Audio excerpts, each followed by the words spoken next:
Λοιπόν, θα κάνουμε και με τα μαντιλάκια. Να σας δείξουμε εδώ πώς χρησιμοποιούνται. Η διαδικασία είναι η ίδια, βρέχουμε πάλι τα μαντιλάκια μας καλά, πίσω μπρος.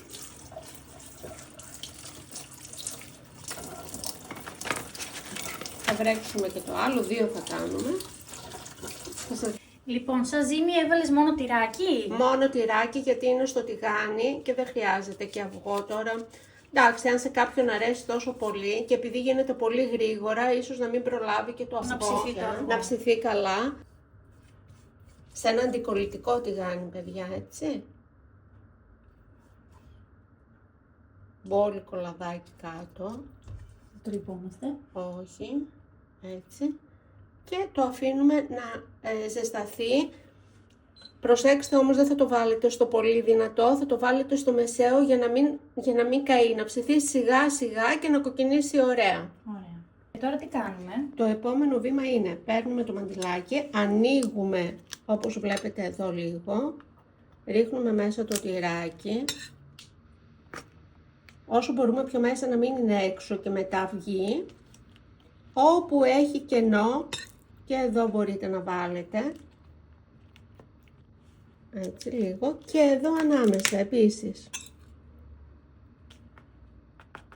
Είπαμε δεν μας πειράζει αν σπάσει όπως έσπασε εδώ. Ωραία. Το ίδιο πράγμα κάνουμε σε όσα έχουμε, τα ετοιμάζουμε δηλαδή στην ουσία. Μέχρι να το ετοιμάσεις, πες μας καμιά άλλη ιδέα, τι άλλη γέμιση μπορούμε να βάλουμε? Μπορούμε να βάλουμε μανιτάρια, να βάλουμε μια πράσινη πιπεριά, λίγο πιο λεπτοκομμένα όμως, γιατί αυτά γίνονται στο τηγάνι και γίνονται γρήγορα. Ό,τι θέλετε, με γέμιση με κοτόπουλο, με ό,τι θέλετε. Εμείς τώρα εδώ είπαμε θα τα κάνουμε με τυράκι.